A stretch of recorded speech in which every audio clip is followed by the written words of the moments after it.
I hope to have the pleasure of introducing Clyde one day because my work is very dependent on his over the years in all sorts of ways, and I was very glad to hear Clyde has had his work honoured in a major national award recently. But really, it should maybe you should come back and give your talk, I know.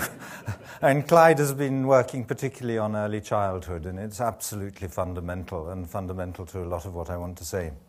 But basically, I'm here to tell you what you all know perfectly well. It's so much better that way round. And if I asked you which country in the rich developed world has more obesity than you do, more violence, bigger prison populations, more teenage births, I don't know, more violence, you all know that the US does. And if I ask you which have less, and in the rich developed world, you know that the Scandinavian countries and Japan do better on all those kinds of things. And if also I ask you about, that intuition that people have had for hundreds of years, since the French Revolution or before, that inequality is divisive and socially corrosive. So many of us have that intuition. And basically that's all the data says. The only thing I'm going to do is to show you how close that pattern of health and social problems internationally fits the amount of inequality in each society. I mean, basically, all it shows is that intuition is right. It's truer than I think, certainly than I ever imagined. It's profoundly true. But the point about this is I'm going to show you that one problem after another is more common in more unequal societies. Our book is sometimes called A Theory of Everything because we deal with drug problems and prison populations and, as I said, teenage birth rates and mental illness and, so people say it's a theory of everything. It's actually a theory of problems with social gradients. And, of course, you can look at social gradients, the tendency for all sorts of problems to be more common at the bottom of the social ladder. And you can imagine that maybe that's the problem people getting sorted out. Maybe the resilient move up and the vulnerable move down, and that's why all these things have social gradients. However perfectly you sorted the population out according to vulnerability or whatever, you wouldn't get 10 times as much of these problems in some societies as others. And most of what I'm going to show you, the problems are anything from twice as common to 10 times as common in societies with bigger income differences. And that's because it's not simply the poor who are affected by greater inequality. It's pretty well the whole population. I'm going to start, though, with this... I hope this is what I think it is. Yes, is that? Yeah, that's a little red spot. Good. And this, you see, is just national income in relation to life expectancy. And what you see is very rapid rises in the early stages of economic growth. Life expectancy improves fast, and then it sort of levels out. And the interesting thing is if you look at measures of happiness or well-being, you get pretty much the same shape. Rapid improvements early in economic growth and then gradually flattening out. I started off, actually, my first degree was economic history, and, it seems inevitable that as societies get richer, maybe diminishing returns will set in somewhere at some time. Economic growth is really important when people haven't got basic necessities, but it's less and less important as we get more and more. More and more of everything makes less and less difference. And that's basically what this curve is. And life expectancy goes on increasing, but that's because that curve moves up over time, not because we move out along a given one. I'm going to be talking, though, just about these rich countries up here on the flat part of the curve. We did that because we were trying to write a really simple, popular book, and we didn't want to have to control for the effects of GNP per capita, a log linear relationship, and have to explain what that means and so on. So we just took the rich developed countries up there. And if I move to the next slide, that's just that little bit of the last graph blown up, so you can see it bigger. Can you from the back mostly see the names of these countries, or are they too small? You can see them, okay. So I don't have to read them. And you see that some of these countries on the right, Norway and USA, are twice as rich as Israel, Greece, and Portugal. And currencies are converted to reflect prices, so people in those countries can buy twice as much of everything as people in those countries. And it doesn't make any difference at all. And yet probably all of you know that health is worst in the poorest areas of our societies. Indeed, there are these social gradients in health which are, where Clyde's interests and my interests started off, trying to understand what drives these social gradients in health.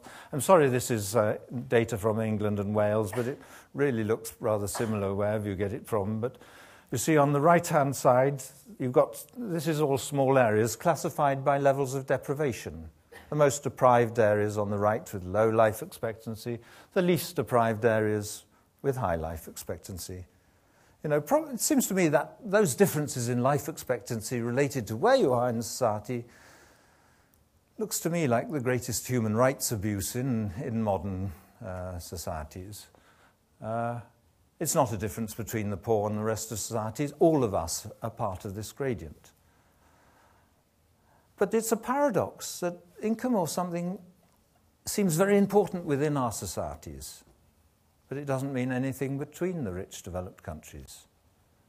And of course the answer, the explanation of that paradox is within societies we're dealing with social position, social status, where we are in relation to each other, the size of the differences between us. And all I'm going to do is to suggest what happens when you stretch out those differences or compress them a bit. I may say, I should have said, showing you the last graph, the fact that we've got to the flat part of that first curve I showed you, I think we are the first generation to have got to the end of the real important social benefits of economic growth. It's transformed human life, but we're now at the end of it. And it's really important to recognize that when you think about sustainability and reducing carbon emissions, because I think everyone thinks it would be an enormous sacrifice to have to reduce carbon emissions and rein in economic growth. That's just not true. We've got to the end of those benefits. I'm going to talk a lot about equality and inequality, and I'm never talking about anything hypothetical. I don't know perfectly equal societies, and fortunately I don't think we know perfect tyrannies either. But the measure of inequality we've used is just how much richer the richest 20% than the poorest 20% in each country. We chose that measure because we could download it from the UN or the World Bank, and so nobody would think we'd manufactured the figures, and it's easy to understand.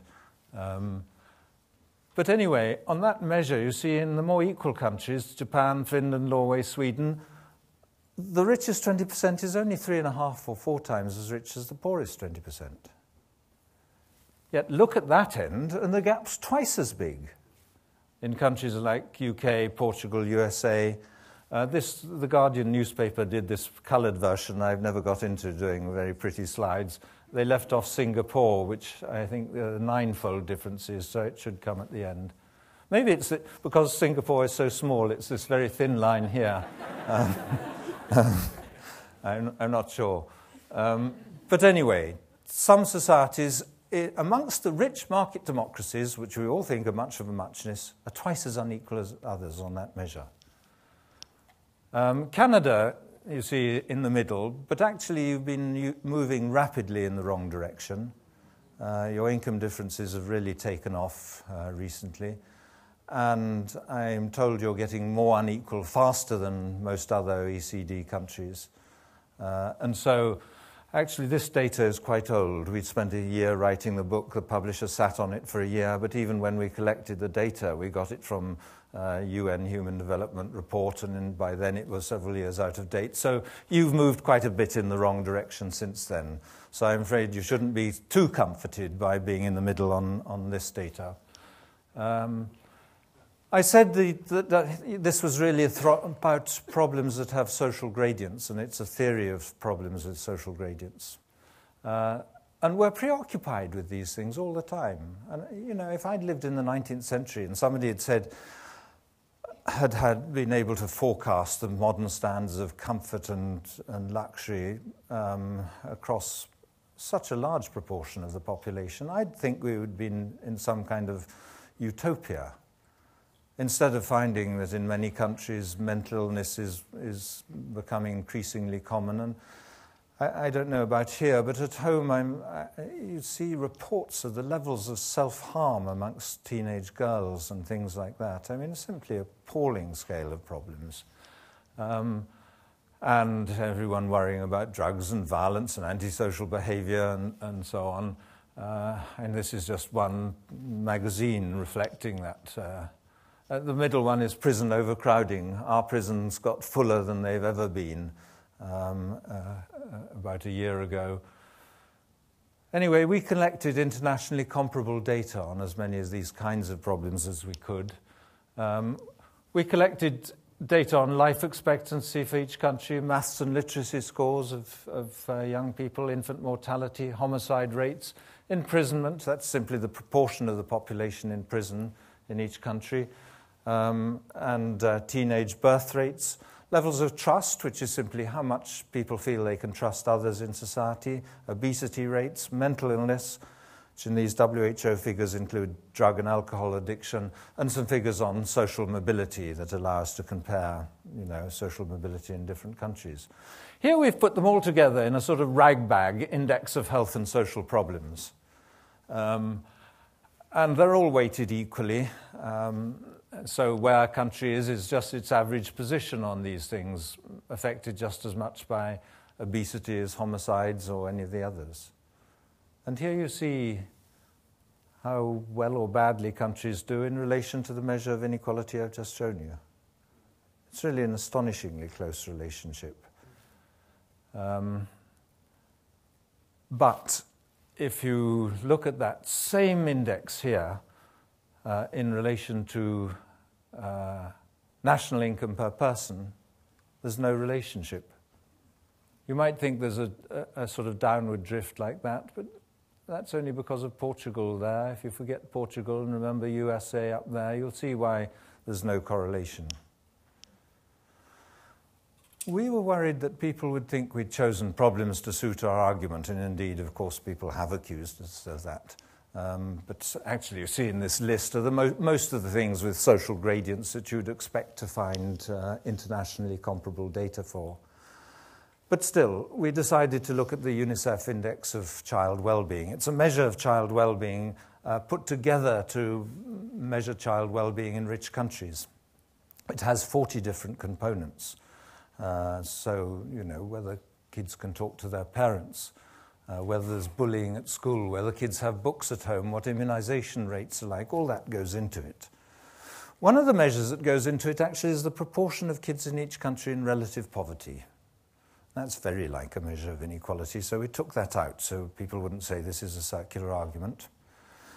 And here is that UNICEF Index of Child Wellbeing in relation to the same. I'm going to show lots of graphs, and it's always the same measures of inequality along the bottom, with the high inequality on that end, and kids doing worse in those countries. Highly significant relationship. But again, look at this index of child well-being in relation to national income per person, and there's no relationship. So countries can be twice as rich as others, and it doesn't help children one little bit. You know, I get quite impatient with the children's charities at home that go on talking about child poverty without differentiating between relative and absolute poverty. And that makes it uncontroversial politically. So people on one side of the political divide can think, what we need is more economic growth, more incentives to industry, reduce corporation tax, and children will benefit. That's just not true. It's a matter of how far behind the rest of us children are and how unequal a society they're growing up in is. I'm going to show you now some of the separate components of our index. I could show you many more than I have time to, but this one is trust, simply the proportion of the population who feel that most people can be trusted. And I don't know what people here would say, but you see, in the more unequal countries, like Portugal and Singapore, it's only about 15% of the population who feel they can trust others. But at the more equal end, it's 60 or 65%. If I showed you measures of involvement in community life or social capital, very similar relationships. And so, I think that's an important confirmation of the truth of the intuition that inequality is divisive and socially corrosive. It actually damages the quality of social relations in a society, just as people have always imagined. But, it really makes a difference to the quality of life. I think if you've got to walk home alone at night in any big city, you'd be much happier and more at ease doing it in some of those Nordic countries than in some of the more unequal countries. I may say we did all this work twice. We did it on the rich, developed countries, and then we repeated it on the 50 American states, asking just the same question. Do the more unequal American states have bigger income differences? Sorry, that's not what we were doing. We were looking to see whether the American states with bigger income differences did worse on all these sort of health and social problems. The picture is remarkably similar. Almost everything that is significantly related to inequality internationally is also related to inequality amongst the American states. There are a few exceptions, and we show the data on each of these things in our book, and we also try and suggest the likely causal pathways. But just to show you how similar the picture is, here is the same measure of trust amongst the American states. It's a very similar scatter. It goes over a very similar range. It doesn't fall quite as low, but it goes up to 60 or 65%. This isn't just a fluke to do with one set of countries. So, let's look at some of the other things. This is mental illness. This isn't people coming into their GP and saying they're depressed or can't sleep or something, which may vary depending on, access to healthcare and so on. This is the World Health Organization giving the same diagnostic interviews to random samples of the population in each country, so we can compare levels of mental illness in each country. And up the side, you've got the proportion of the population who had any mental illness in the preceding year. Most of it probably things like anxiety and depression and so on, but look at the scale of the differences. At the bottom here, more equal countries, you've got maybe 8% of the population had some mental illness in the preceding year.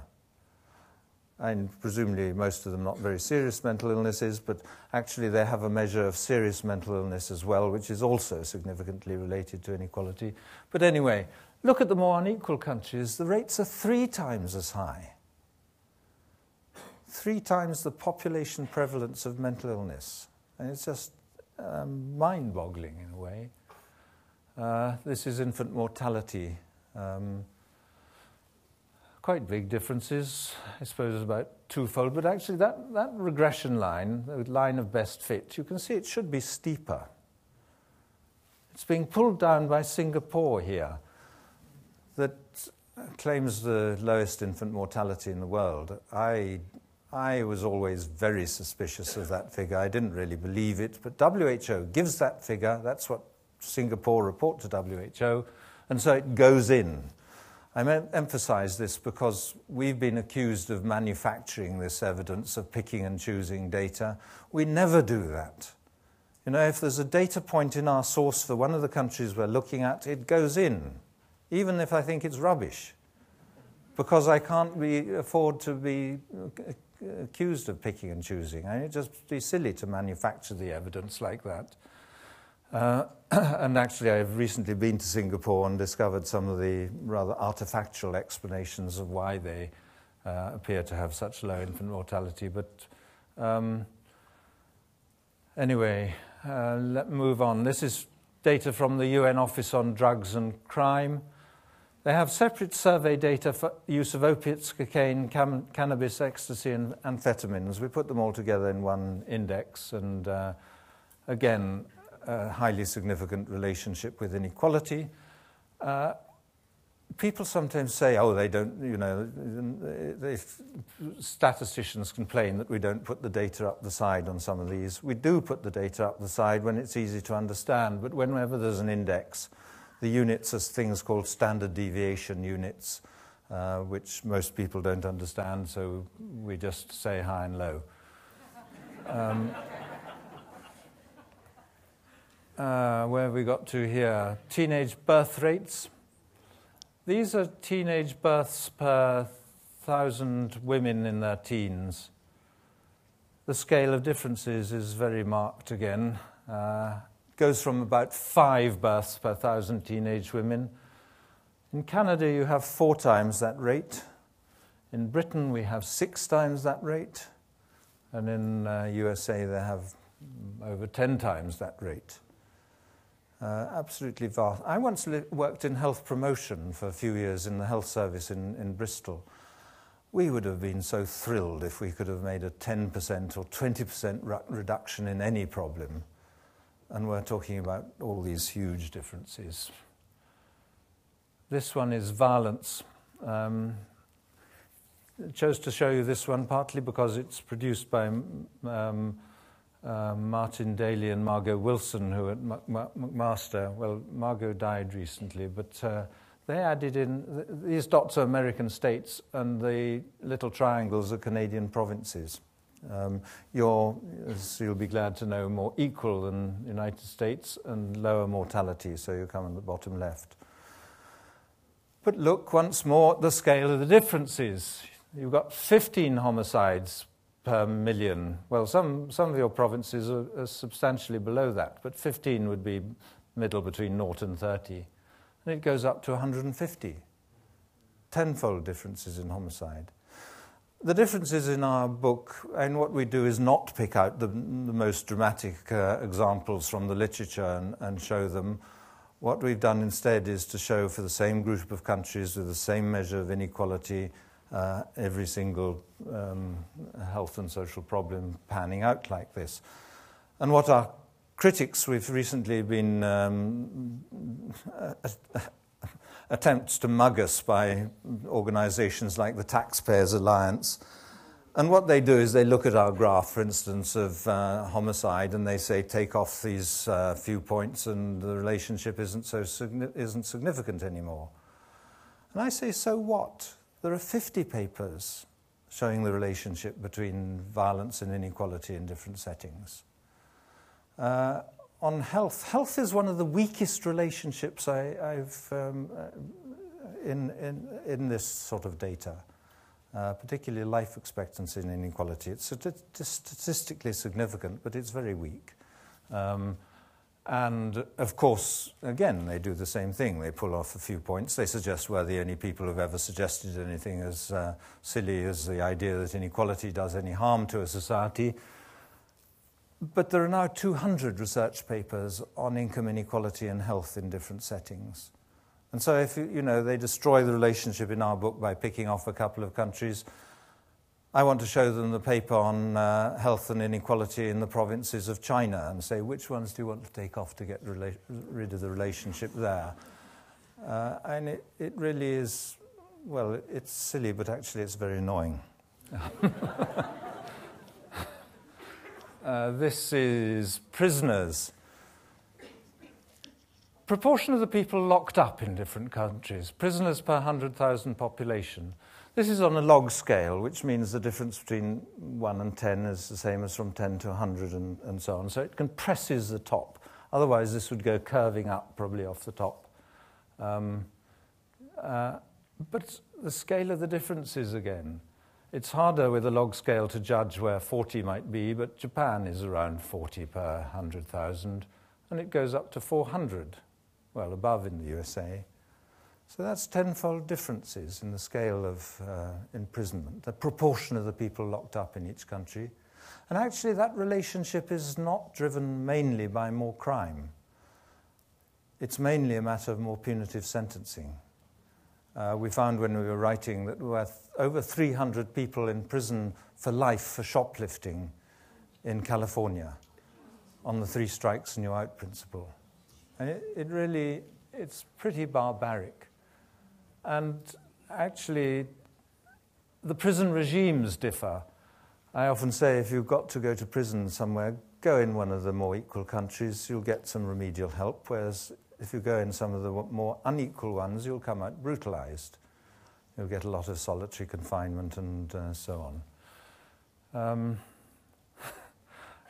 I think after all that serious stuff, I should tell you at least how Kate tries to liven it up a bit, that Greece shouldn't be quite as low as that, but 2 of their prisoners escaped recently. And that's not the joke, that's not the joke. The joke is, well, you have to wait. A helicopter landed in the prison yard, 2 of them got in and it flew away, and it made the newspapers in England because it was the 2nd time they'd done it. They had a very loyal friend with a helicopter. So if you go into prison, you better butter up somebody with a helicopter. What do we got next? Oh yes, social mobility.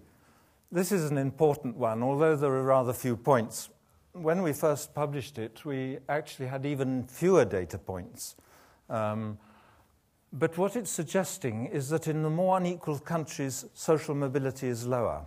The measure they use is income mobility, so I'm afraid it's all very male. It's comparing fathers' incomes with sons' incomes, and looking at father's income when the son is born and the son's income 30 years later. And they're asking, do rich fathers have rich sons and poor fathers have poor sons?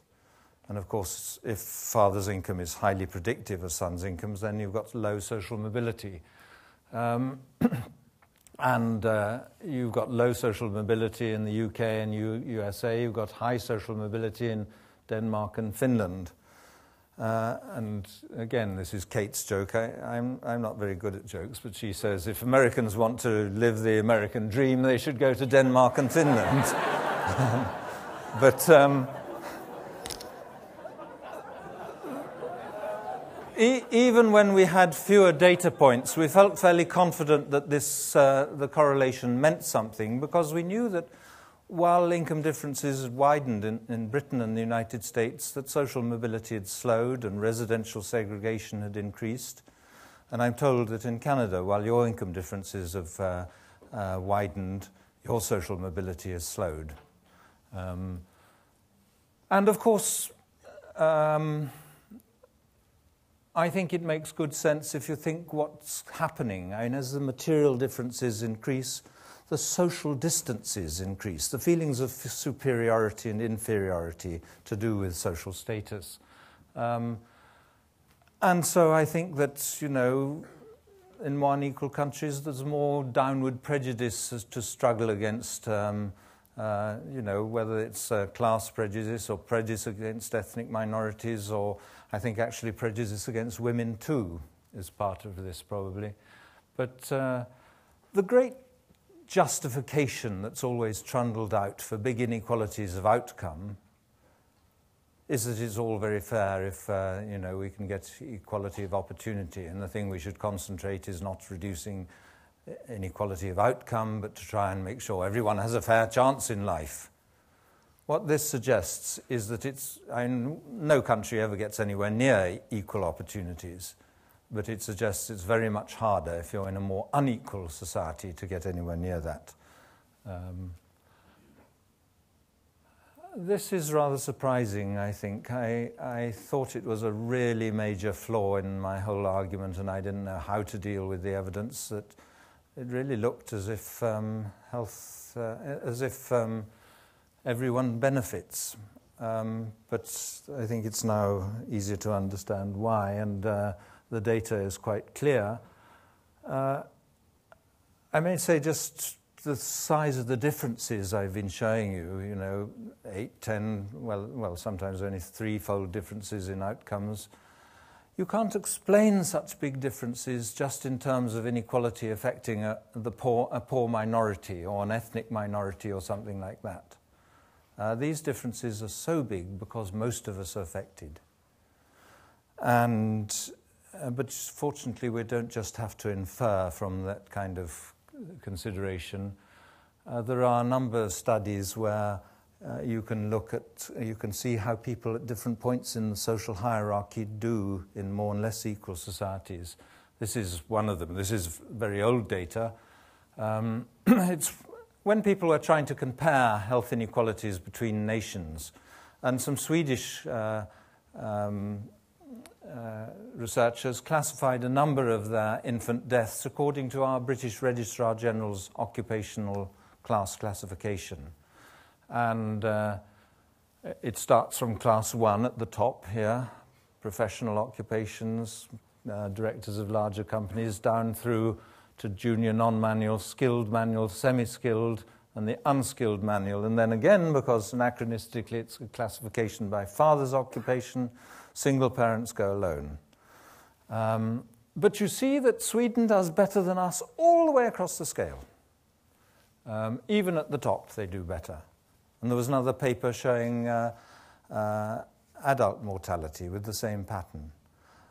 In our book, we show 5 or 6 examples of this, sometimes comparing Britain and the States, sometimes comparing different American states, sometimes looking at maths and literacy scores, sometimes looking at health. And the general picture, if one's going to generalize about who benefits from greater equality, I think the closest you can come to an accurate generalization is that it benefits everyone, but benefits the poor most of all. But it's not just actually these fairly simple ways of looking at it that reach these conclusions. People at the Harvard School of Public Health who've done multi-level models and looked to see who benefit have referred to inequality as a general social pollutant because its effects seem to go so far up the income scale. Let me just show you one more example. This is a very old graph, and it's produced by Doug Wilms here in Canada. And it's literacy scores, but instead of classifying kids by social class, as in that last graph, they're classified by years of education of the parents. And so up there on the top right, you've got the kids of well-educated parents nearer the top of society. And even there, it looks as if it's a bit better to be in Sweden than Canada, and worst of all, to be in the USA. But at the bottom, there are just enormous differences. So the same pattern, this sort of fanning out, problems biggest at the bottom. Sorry, I don't mean that. I mean that the inequality makes most difference at the bottom. Let's just go back for a moment to this graph I showed you earlier when we put it all together. And the effect of putting all these problems together is it emphasizes what they have in common in terms of causes. And so what it's telling us in a way is that inequality is a common cause of all these different things. There are, of course, hundreds of other causes of each of them. You know, maths and literacy scores, all sorts of things to do with teaching and schools that influence it.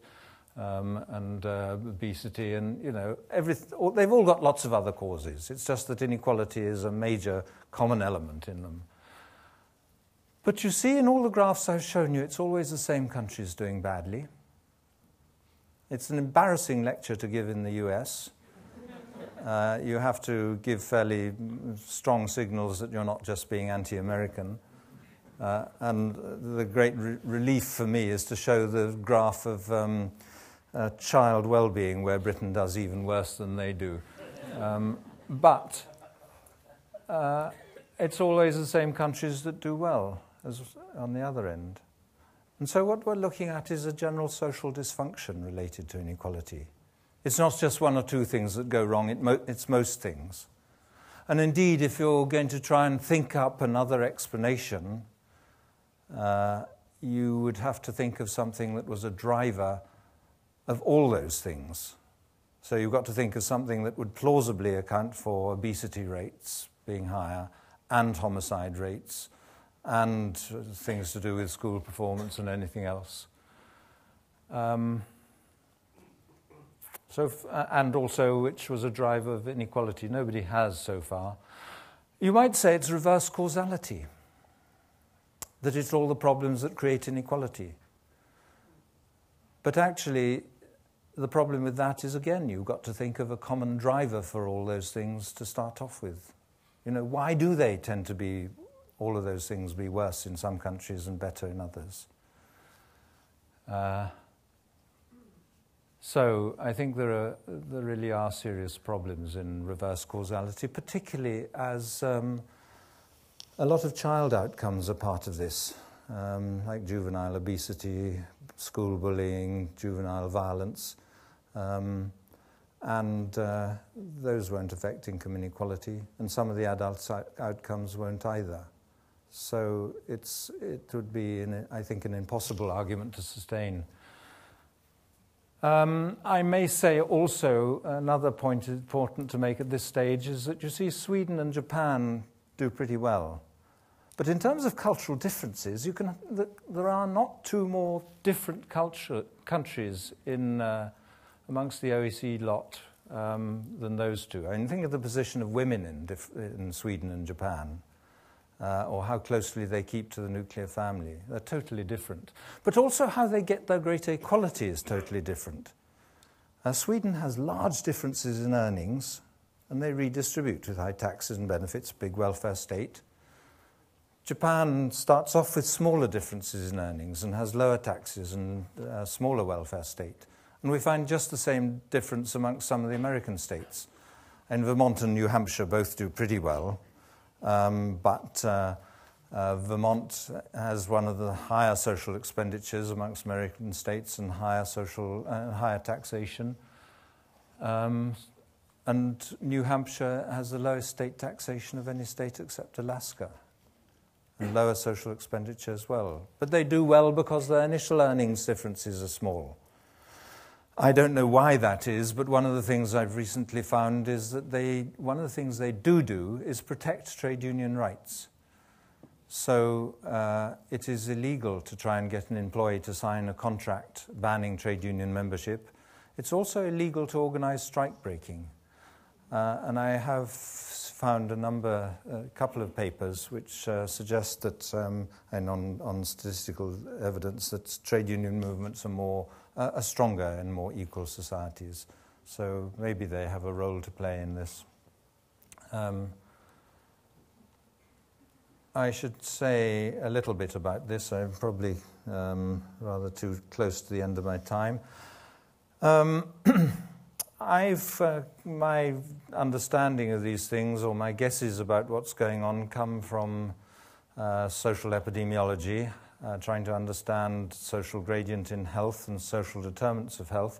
And the big change in our understanding, and one where Clyde's work has been really important, is how important the psychosocial mediation is. So it's not simply the bricks and mortar that give you heart disease.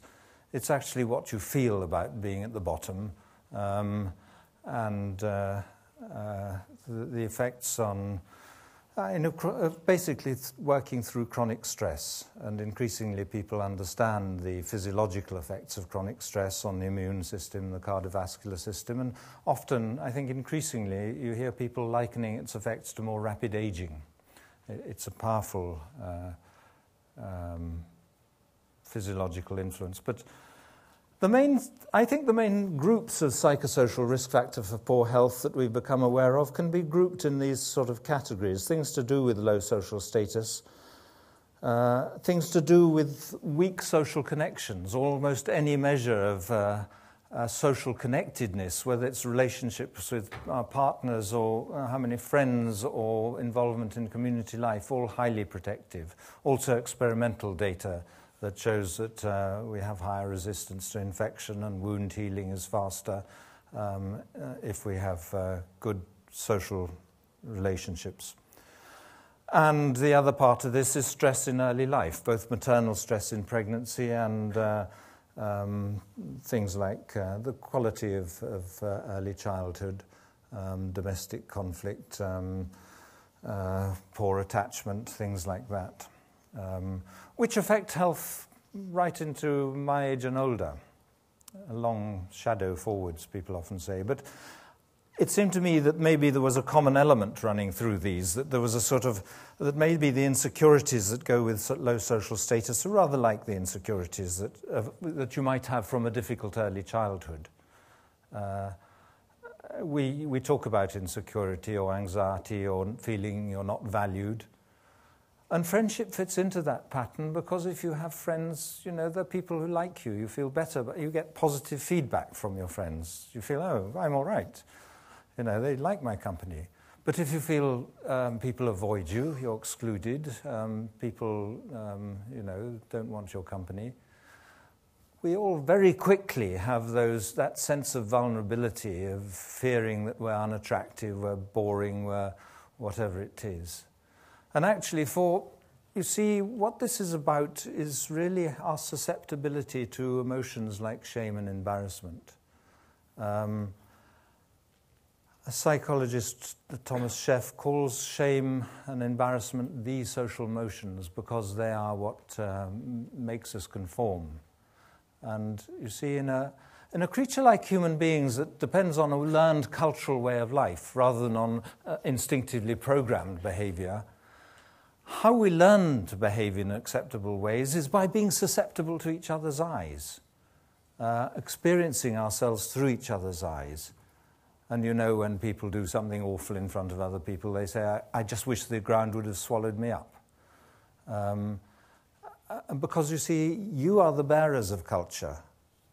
And for me to learn to behave in acceptable ways, I have to be sensitive to your judgments. And so part of being a human being is to be sensitive to shame and embarrassment and our worries about being looked down on and other people's judgments of us. And those are heightened in a modern mass society where we're meeting new people all the time instead of being embedded, as we were only a generation or two ago in fairly stable communities. You know, I remember meeting people who'd never been out of their hometown in the 1950s. So I suspect that what we're dealing with is that sort of difficulty, worries about self-presentation, how we're judged, how we're seen, need to keep up appearances and so on.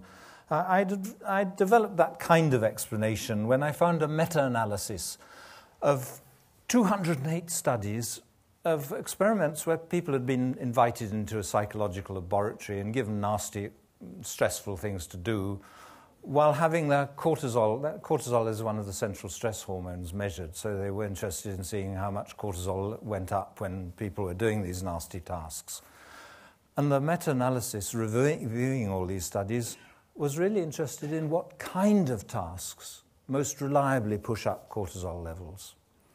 And what they found was it was tasks that included social evaluative threat, threats to self-esteem or social status in which others can judge you negatively. And that's a quote from the paper. Those are the sort of things that get to us, that get under the skin, very much confirming the sort of interpretation I was giving you about how all those things come together. It's also why violence is more common in more unequal societies. It's not simply the rich attacking the poor. The poor attacking the rich. Actually, inequality you could regard as the rich attacking the poor. But this is a prison psychiatrist who says, I have yet to see a serious act of violence in the second paragraph that was not provoked by the experience of feeling shamed and humiliated, disrespected and ridiculed. And it's because violence is triggered by people feeling humiliated, disrespected.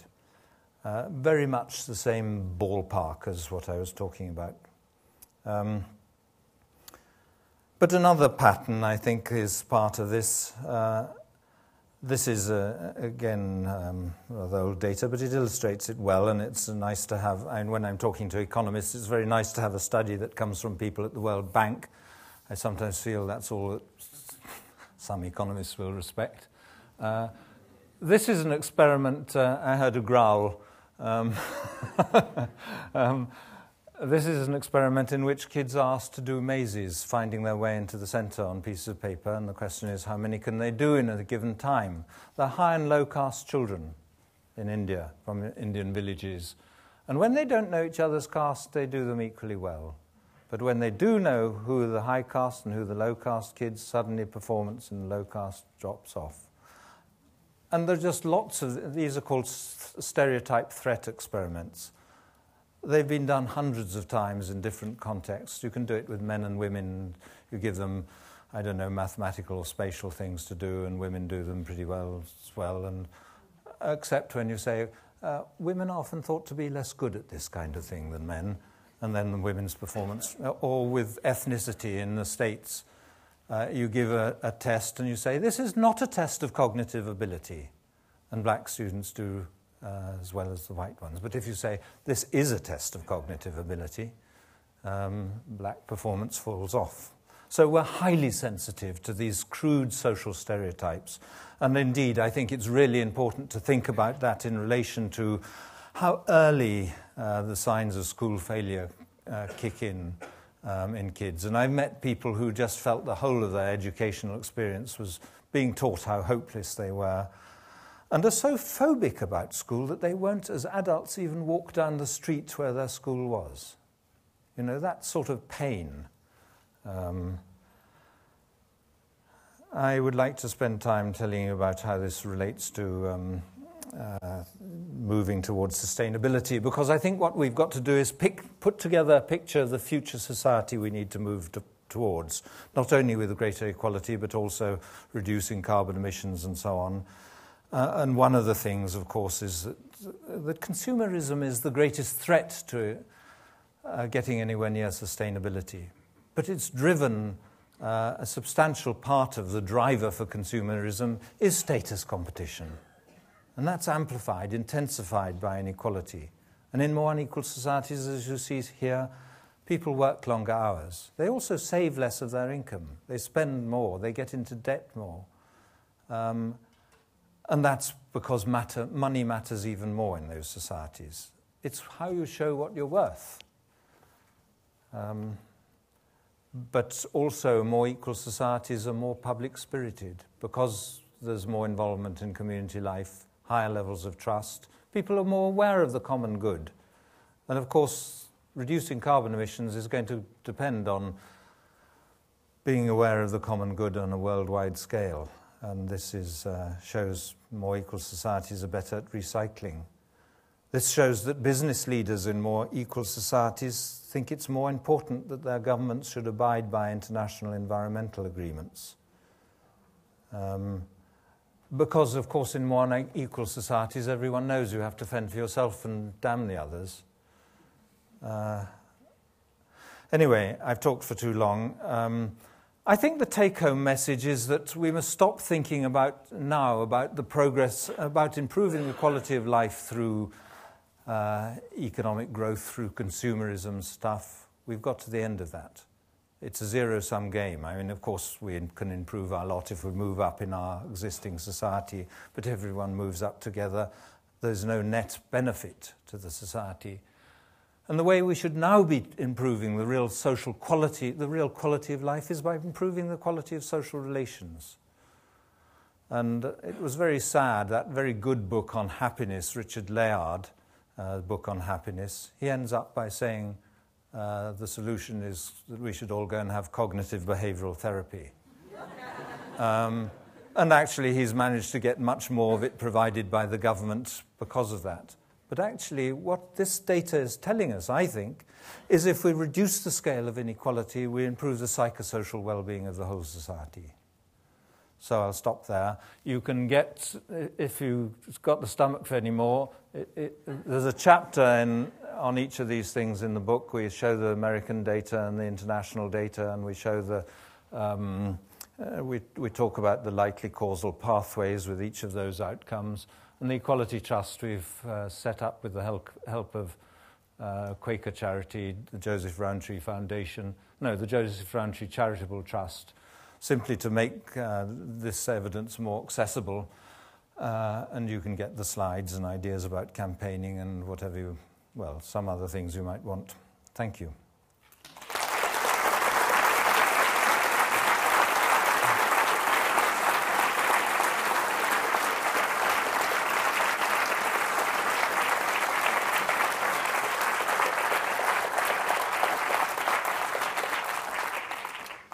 you, Richard.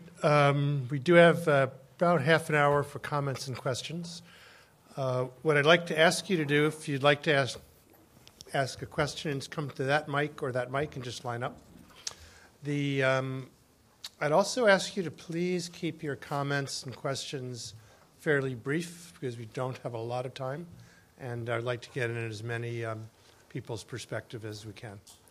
I'm afraid I always have a way of giving appallingly long answers, but I'll try and deal with that too. Oh, does that go for you too? Okay, we'll start over here. I totally agree with your findings on how certain countries are doing better with lower income inequality, but I can't help to notice that on a lot of the graphs, the countries that are doing much better are mostly countries with much more homogeneous ethnic makeup. So is there something going on there, or? I'm often asked that question. It's not quite as simple as it looks in that Sweden has as many foreign-born as the United States.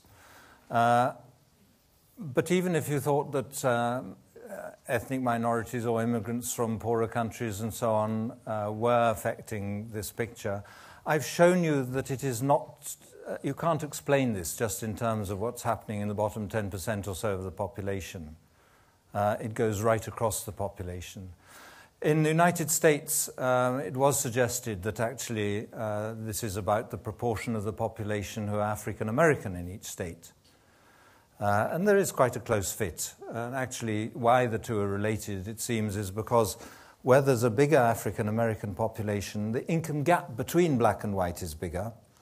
But it's not only the health of the black population that's worse, it's the health of the white population too. But people have controlled for this internationally. There are a couple of papers by someone called RAM, R-A-M, and he uses census data on the ethnic mix in each country, and it doesn't explain the effects of inequality. And indeed it can't, because the effects do go right across society. I do think it's quite plausible that in societies with recent ethnic immigrants and from some other ethnic groups, that there is more prejudice. Maybe people are less likely to support general social benefit systems and so on. But the issue is, and it's not simply, I don't know, skin color or whatever that creates these problems, or where in other societies the markers of social status are not skin color maybe, but linguistic group or religious group. The problem is when those things start being markers of low social status, when they attract the same kind of stigmatization. It's not a different process, it's the same process. And so it may contribute, but actually the same thing happens even in societies without, and you know, the normal thing is that in more homogeneous societies, the people at the bottom say, we're treated like as if we were another race. And people in societies that are more ethnically mixed, the lowest ethnic group says we're treated as if we're second-class citizens. You have to think of these processes as basically the same. It's not skin color that produces violence or teenage births or drug problems. It's the social status differentiation. Back and forth between sides. So you. It was a very interesting presentation. Thank you so much. My question revolves around perinatal and prenatal health that you mentioned. I was at a conference last month looking at those issues, and one of the presentations was titled "A Paradigm Shift is Taking Place" regarding how much we are starting to understand how the first 9 months of life and the whole perinatal period is critical. So I'm wondering if you could say a little bit more about the conditions that promote maternal health, infant health, and reduced mortality rates, and so on.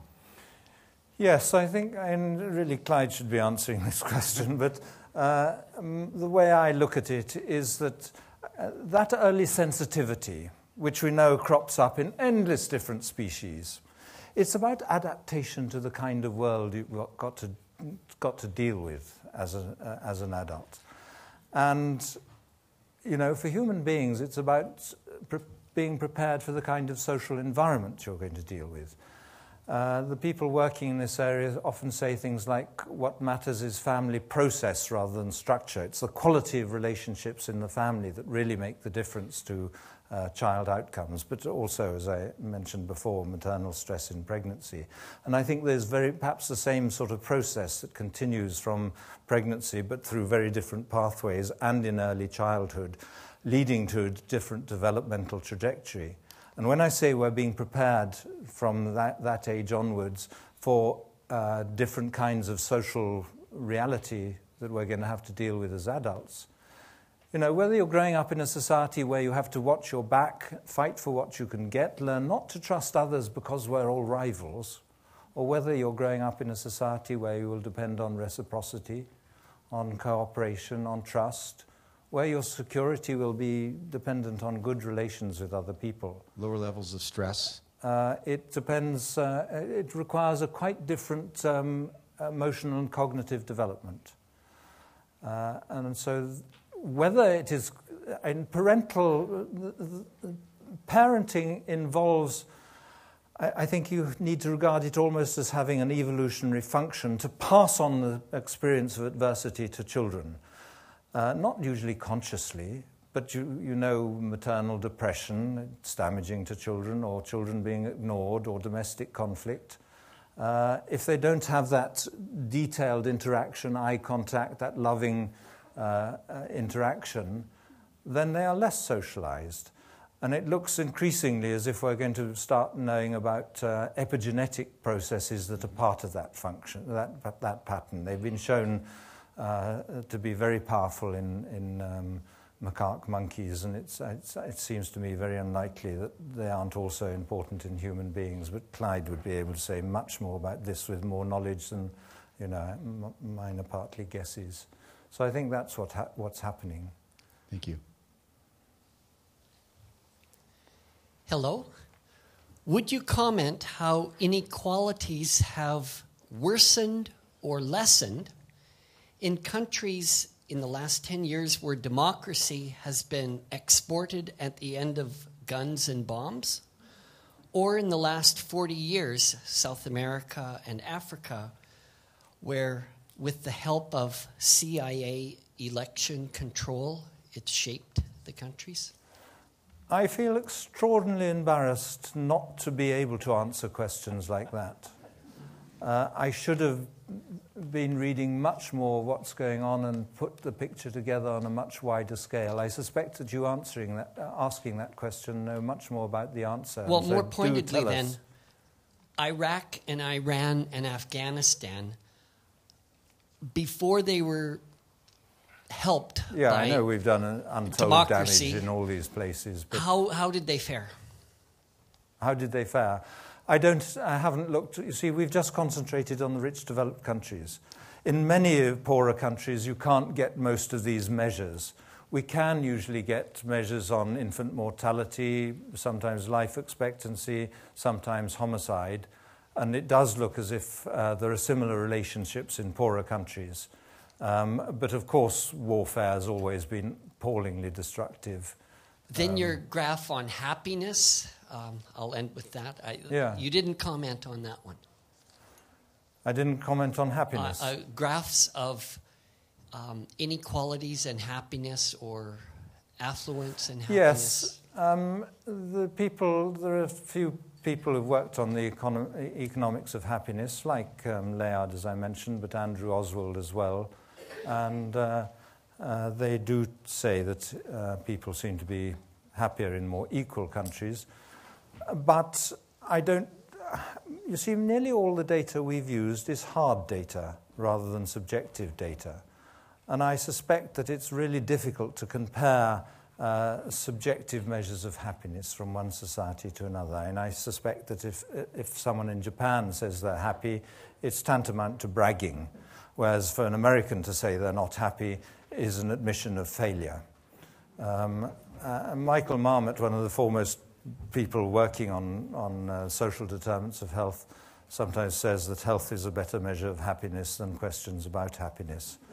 Another thing we find that bears out the same sort of picture, amongst the rich developed countries, what actually I think again more widely, measures of self-reported health, asking how your health has been in the last month or so,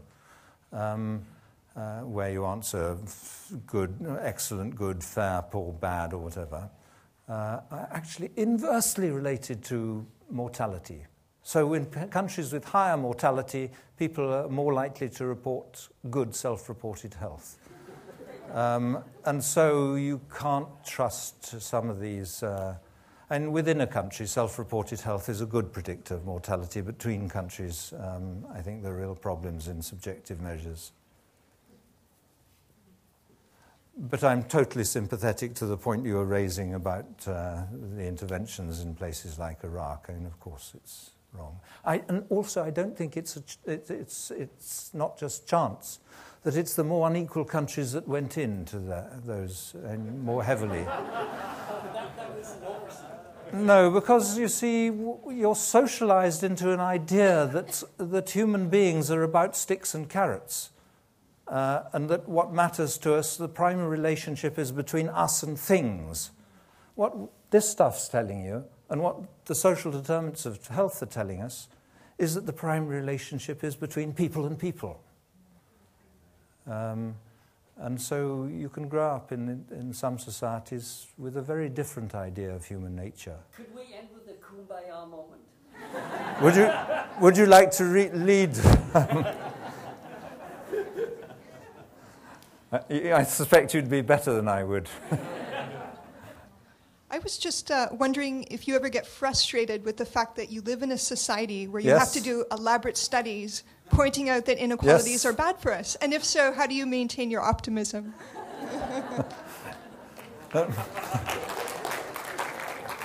I used to have a political friend who said you should never write or say anything political unless you can communicate optimism. So it's a bit of a professional stance. I also I rather like people who work on environmental issues. You know, they always have to say, there is just time. We've got another 2 years left. If they said it's all too late, well, you see, I can't remember the first half of your question, but... Yes, you're optimistic also about the database, and as you say, you're confining your analysis to a relatively small number of countries where you think you can trust the data. But I do think we need to break out of this prison category of rich nations or OECD. I mean, that's very dated. So what is your perspective on the development of social statistics in the more advanced developing countries? Brazil, China, India, Oh, I thought you were etc. asking about StatsCan. No, well, yeah, StatsCan is going backwards, and maybe some of these so-called backwards countries are moving forwards on their data collection. I don't know. You're the expert. Well, so. in a way, I answered that before, that we don't usually have data on a lot of these outcomes. It'd be a good thing if we did. If you're going to include them, you need, of course, to control for GNP per capita. And you see, we do know that these things work in a similar way where we look at mortality or homicide in poorer countries. There are lots of analyses that include rich and poor countries together. And, you know, basically human beings work the same way in different, at least different forms of behavior triggered by the same environmental triggers, i.e., in this sense, the amount of inequality.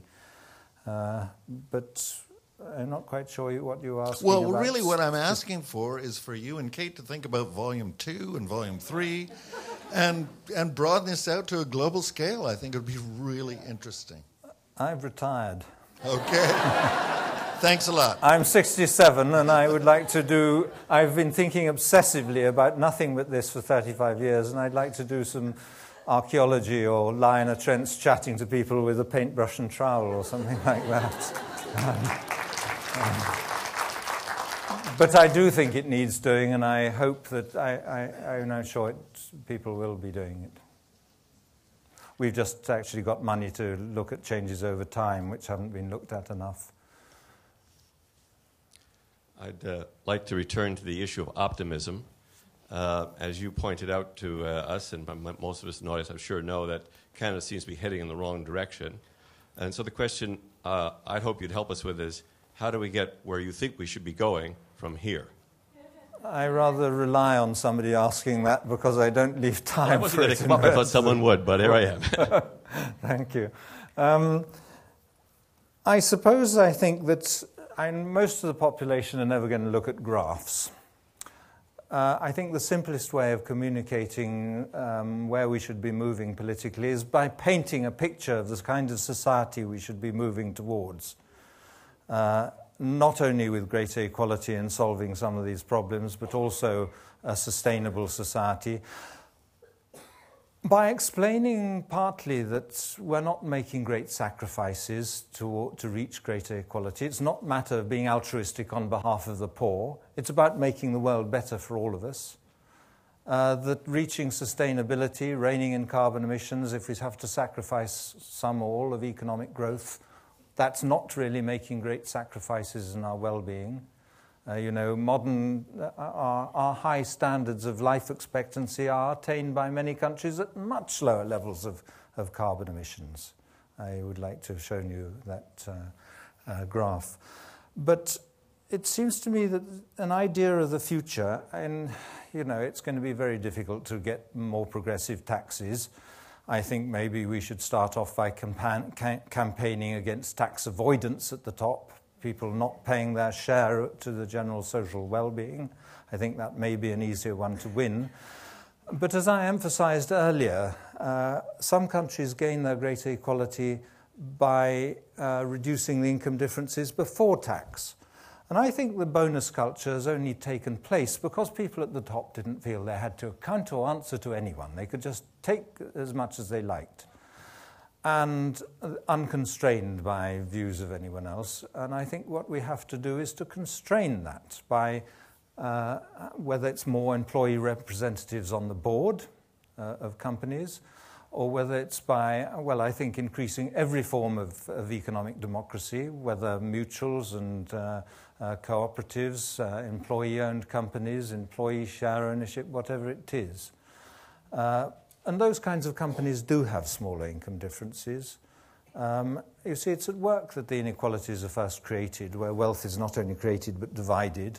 It's also at work where most of divided by hierarchy. We've lost community in residential areas. People don't know their neighbours in the way they once did. But it's at work that we have most to do with each other.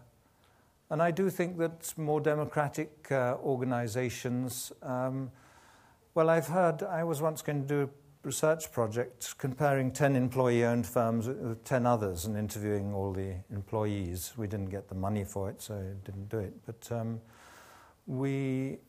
I visited a couple of firms that had just been through employee buyouts, and people said it turns a company from a piece of property into a community.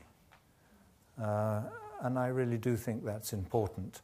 And so we ought to be able to paint a picture of a society where these problems are much less serious, where we're more equal, where our social needs come closer to being satisfied, where we take the benefits of higher productivity out, not in terms of higher standards of consumption and more status competition and so on, but in terms of increased leisure. The New Economics Foundation in London says we should be moving towards a 21-hour week with more time for friends and family and community.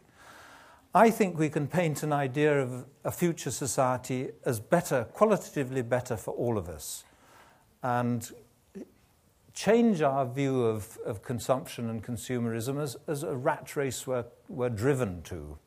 And already there are surveys that show that people know that consumerism conflicts with more important human values. I know a survey that suggested that 75 or 80% of Americans feel that consumerism is basically wrong and damaging to social relations. So people do intuit these things. But the other part of this picture, I think, of a future society concerns a very different area. Digitization. basically everything that has been digitized or can be digitized, all human literature, all human knowledge, all painting, all art, all music, all computer games, computer programs, anything that people want, it can be reproduced almost without cost. Companies will try and maintain their monopolies and restrict access, but basically when marginal costs are almost nil, the price will go down over time. What's happening is all this stuff is becoming a public good. And basically, it's like saying that a huge chunk of what people use is no longer going to be allocated according to wealth. And actually, think of the third world as well, that you could provide all that material, all the books and learning and so on, make it accessible almost for nothing. We just have huge potential in front of us. And just as people in the past used to commit themselves to the sort of socialist program, we know what went wrong with it, but they committed themselves to it, not because they thought that another 5% on the tax rate would make all the difference, but because they believed there was an analysis that showed a qualitatively better life was possible for all. There was a different way that was possible. We've got to build a modern equivalent of that, as I say, related to environmental problems, inequality, time for friends and family, and the potential of digitization, I think, which makes it more exciting, I think.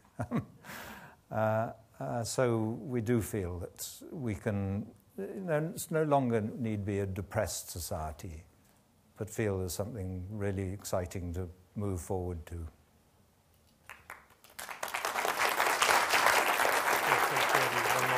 Yeah. Okay, we have time for maybe one more question, and then I think we'll need to wrap up. Okay. Thank you. Maybe on that point of making a better society for all, I'm interested to hear a few more of your thoughts on the impacts or the causal impacts of inequality on the higher end of that inequality spectrum. Yeah. You had one slide where you talked about the psychosocial risk factors. That was primarily those impacting the people on the lower end. And it seems like an important question because it's not the most obvious or intuitive, especially for people who are in that higher end, how it would benefit them to have more equality. And it's also the people who in our society often have a lot of the power and decision making who are at the top end, and it's a harder argument to make that it's actually going to impact. I agree entirely. I think that, well, first we can't talk about the super rich because they're a fraction of 1% of the population and we never have data on them. We can say that, and our data shows that, maybe 95% of the population may benefit from greater equality, and certainly even in the group above that, there is, it's not such a disadvantage that it no longer looks beneficial. And I think that, if the rich are locking themselves into gated communities, clearly they think of the rest of society as a pretty threatening place, and yet their children usually go to schools outside the gates and consume the same sort of culture. And so I think it's very unlikely even the super rich are really isolated from it. It's funny, someone asked me that question at a meeting in... I can't remember whether it was Los Angeles or San Francisco, but a woman got up at the back and she said, I know exactly why. And she said she had been very rich and her husband, she talked about the millions of dollars they'd spent on little renovations to their house and things like that. And she said, you can never trust your friends. You think that people are always friendly because you're rich. You feel you're not valid. You can't justify your role. She eventually ran off with the plumber who was doing the renovations, and she said she'd been much happier ever since, and she was doing a job and so on, and much more fulfilling. But actually, I think the best way of looking and seeing what this is about is read Robert Frank. His Luxury Fever, showing the status competition at the top. or his Falling Behind, more recent, shorter book about the same thing, about how people at the top, they're very driven. You know, it's not the old wealthy. They're losing out. And an English journalist, Polly Toynbee, interviewed some very rich people and found that the old wealth was feeling really rather ousted by the new wealth, and that they were really very driven people. You know, they'd got to the top because that was really, really what mattered to them, and they'd sacrificed a lot to do it. Everyone would have their guesses as to what the disadvantages might be further up, but that's some of it. Okay. But remember, the advantages at the top do look rather small compared to the bottom. Okay. If you'll give us, just before I close, just to let you know, if you give us about 2 minutes, we'll be moving the tables over here, bringing some books out for those that would like to purchase some. And Richard has kindly agreed to stay with us for a bit to sign your books. And it's my pleasure to conclude by Richard has been traveling across the country, a number of stops for the last week or so. And as you've heard, he and his partner Kate have given, over 400 talks in the last year. And it's quite a pleasure to hear someone who is still so passionate, so enthusiastic, and so committed to finding out what he's done and finding out more. And it's been a great pleasure to inaugurate the Welch Community Dialogue with a topic that is so integral to how we hope that communities will function and that we all commit ourselves to working towards. So please join me in thanking Richard Wilkinson. Thank you.